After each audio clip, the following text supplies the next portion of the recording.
আসসালামু আলাইকুম এভরিওয়ান। চলো আজকে শিখে আসি আমরা কিভাবে জারণ মান বের করব। এখানে বলা হয়েছে উদ্দীপকের x যোগে সালফারের জারণ মান নির্ণয় করো। উদ্দীপকের x যোগটি আমরা আগে তুলে নিই।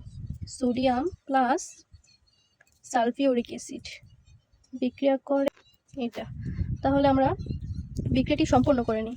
সোডিয়াম সালফেট, এই সোডিয়াম আর সালফেট, সোডিয়াম সালফেট বিক্রিয়াটি সম্পন্ন করলাম। তাহলে এখানে আমার সোডিয়াম আছে 2টি, তো এখানে 2 দিব। তাহলে আমরা এখন সমতা করে নিলাম। এখানে সোডিয়াম আছে 2টি, এখানে সোডিয়াম এর আগে 2 দিলাম। তাহলে এখানে সোডিয়াম 2টি, এখানেও 2টি, সালফেট সালফেট, হাইড্রোজেন হাইড্রোজেন। তাহলে এখন জারণ মান নির্ণয় করি। তাহলে এটা ছিল আমাদের x যোগ। তাহলে আমরা নির্ণয় করব এই যে x যোগে সালফারের জারণ মান। এই যে সোডিয়াম সালফেট সমান 0, যে যোগের জারণ মান নির্ণয় করব সেই যোগটার পুরোটার মান আগে 0 ধরে নিব। তাহলে বা এই যে সোডিয়ামের জারণ মান হচ্ছে +1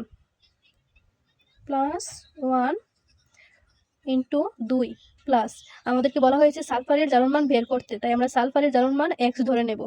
x প্লাস অক্সিজেনের জারণ মান হচ্ছে -2 ইন্টু 4 সমান 0, বা এই যে 1 এর সাথে ক্যালকুলেট করলে পাই আমরা 2 যোগ x, প্লাসে মাইনাসে মাইনাস, 4 দোকানে 8 সমান 0।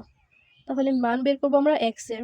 xটাকে এই পাশে রেখে এই যে এটা হচ্ছে -8 হবে +8, +2 -2, বা x সমান সমান +6। তাহলে আমরা পেলাম সালফারের জারণ মান +6।